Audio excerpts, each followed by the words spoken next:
Olá pessoal, o Éder Leal aqui. Hoje quarta-feira, dia 19 de fevereiro de 2025, e eu estou trazendo mais um vídeo para o canal. Nesse canal eu mostro minhas operações diariamente de day trade, onde eu começo mostrando aqui qual foi o meu racional de entrada, e no final do vídeo eu deixo rodando a operação do início ao fim, todas as entradas que eu fiz, tá? Hoje eu fiz apenas uma entrada, fiz apenas uma operação, e eu já vou mostrar para vocês aqui qual foi o racional, tá? Eu estava olhando inicialmente os tempos gráficos maiores, tá? Eu estava olhando lá em 60 minutos. Então, para quem viu o vídeo de ontem, lembra que eu estava falando isso aqui, ó, de um movimento de compra e que estava acontecendo uma correção e que a minha expectativa é que ele viesse fazer uma correção aqui no 61.8. Até ontem, inicialmente, eu estava mais propenso a vender. Eu queria pegar algum sinal de entrada, esperando que o mercado que o preço fosse até o 61.8, tá? Por que nesse 61.8? Que normalmente uma correção saudável, né, mínima, seria no 61.8 de Fibonacci, tá? É onde, para quem opera utilizando Fibonacci, também está esperando. Então é um local dentro de uma correção onde naturalmente tende a aparecer compradores, tá? É uma região onde tende a ser de interesse comprador. E quando a correção é um pouco mais profunda, o ponto é no 50%. Então também é uma área que pode chegar ali o preço. Então o que eu fiz? Dentro dos 5 minutos do dia de hoje, eu fiquei observando isso aqui, ó.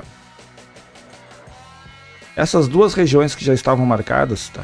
Essa região aqui na linha azul era um ponto de suporte aí de dias atrás, e aqui nessa linha tracejada cinza é a mínima do dia anterior. Então o mercado fechou aqui nesse candle e já abriu abaixo dele com um pequeno gap, e rapidamente ele se deslocou até abaixo da mínima do dia anterior. Isso aqui já poderia pensar em configuração de um rompimento, tá? Imaginando que o equilíbrio aqui dessa região, tá, de topos e fundos seriam aqui, ó. O topo aqui na barra 89 do dia anterior e o fundo a mínima do dia anterior. Só que essa barra 1 não é suficiente no meu operacional para configurar um rompimento, configurar um desequilíbrio muito forte vendedor. Porque eu preciso ver que os vendedores estão vendendo mais baixo. Ele poderia ser apenas, nesse momento aqui, uma ausência de compradores e um rápido deslocamento para uma área onde seria de maior interesse o comprador. Então por isso que eu não fiz nada na barra número 1. A barra número 2 mostrou que a minha leitura estava correta e que eu não deveria ter feito realmente uma venda ali, né? E que aqui poderia começar a aparecer compradores levando para dentro desse equilíbrio, para chegar até aqui no máximo, né? Mas onde seria mais provável nos 50%, ou poderia começar a aparecer vendedores vendendo mais baixo, que foi o que aconteceu na barra número 4. Então a 4 eu acho que é interessante para vender, fiz uma venda aqui na 4, lembrando que aquele ponto do 61.8 é essa linha aqui embaixo. Então eu sabia que eu estava bem limitado, eu estava bem próximo da linha onde seria um ótimo interesse dos compradores. Eu teria que fazer um scalp, e esse scalp ele deveria ser curto, tá? Então eu fiz uma venda aqui de 7 contratos, onde o meu stop estava em 415 pontos e o meu alvo estava em 215 pontos. Eu fiz essa venda. Aí logo depois na barra número 5 já foi uma pausa dos vendedores. Isso não é bom para a minha leitura, tá? Porque eu estava esperando que acontecesse do mínimo isso aqui, ó. Que ele andasse 100% do tamanho da barra ali, da parte forte onde eu fiz a entrada. Então eu vou marcar aqui uma linha amarela aqui, ó, pra gente poder ver aonde era o meu alvo projetado, tá? Esse movimento, meu alvo projetado do movimento é nessa linha amarela. Então a barra número 5 aqui foi uma pausa, a 6 não parece uma convicção dos compradores, mas também não é mais tão forte o desequilíbrio quanto eu imaginava. Eu apenas considero ele um movimento forte, porém ainda não mais com a força que eu imaginava, tá? Eu considero aqui que os vendedores não estão tão convictos em fazer esse deslocamento para baixo. Na barra número 8, ele me deu um sinal que eu gostaria para poder continuar. Quando ele fez a barra número 8, eu já sabia que a partir daqui eu teria que proteger no zero caso o preço voltasse. Eu não poderia deixar ele passar, porque aí eu já estaria entrando em um outro ciclo, que é um ciclo de equilíbrio, e não é o que eu gostaria dentro de um scalp que era para ser rápido. Então eu fiquei atento a isso. Se vocês forem acompanhar no vídeo, vocês vão ver que eu fiquei ali com o mouse posicionado no zerar. Eu já estava pronto para zerar na mão, caso ele voltasse ali no zero. E aí, felizmente, na barra número 9, ele chegou no meu alvo, tá?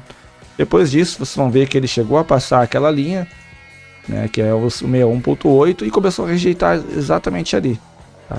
Aqui na barra número 15, era uma barra que daria para testar uma compra. Eu poderia fazer aqui, mas como eu já tinha atingido a minha meta do dia nessa barra, eu achei mais interessante não fazer nada, porque eu já estava de olho aqui, ó, as médias, tá? A média de 9 e a média de 20 estavam aqui se deslocando, estavam um pouco mais afastada, e eu não acreditava ali naquele momento que o mercado faria um movimento grande de compra, tá? Antes de testar esse fundo novamente. Então por isso eu achei o seguinte: se eu faço uma compra aqui, eu teria que sair em scalp, mas eu corri o risco de ele vir tocar na média e depois fazer uma nova mínima e acabar me zerando no stop. Então não fiz nada, mas era sim um sinal de compra, só não achei interessante o suficiente para poder entrar. E aí vocês vão ver que o mercado depois ficou andando, foi um pouco mais alto, né? O mercado foi lá em cima na 24 e agora ele está aqui equilibrando dentro dessa região. Então agora que eu parei, eu vejo que ele já está equilibrando dentro dessa região aqui, ó. Já marcou um topo, um fundo e agora começou a marcar aqui. Daqui eu imagino que o mercado pode sim acabar voltando a fazer um movimento para cima, pensando no gráfico de 60 minutos. E vocês vão ver aqui no 60 que ele já chegou onde seria interessante para os compradores, já fez aqui uma correção, e agora sim ele poderia começar a fazer um movimento para buscar uma nova máxima, tá? Ou ele pode se deslocar abaixo e vir buscar uma correção mais profunda aqui nos 50%. Então pode acontecer qualquer uma dessas duas coisas nesse momento, mas no meu caso as operações do dia já foram encerradas. Eu vou mostrar meu relatório de performance.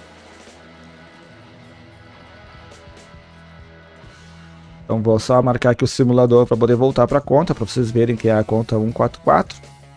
Eu encerrei o dia então com o resultado de R$301, onde eu fiz um gain de 215 pontos e o máximo que eu fiquei de exposição negativa nessa operação foi de 105 pontos.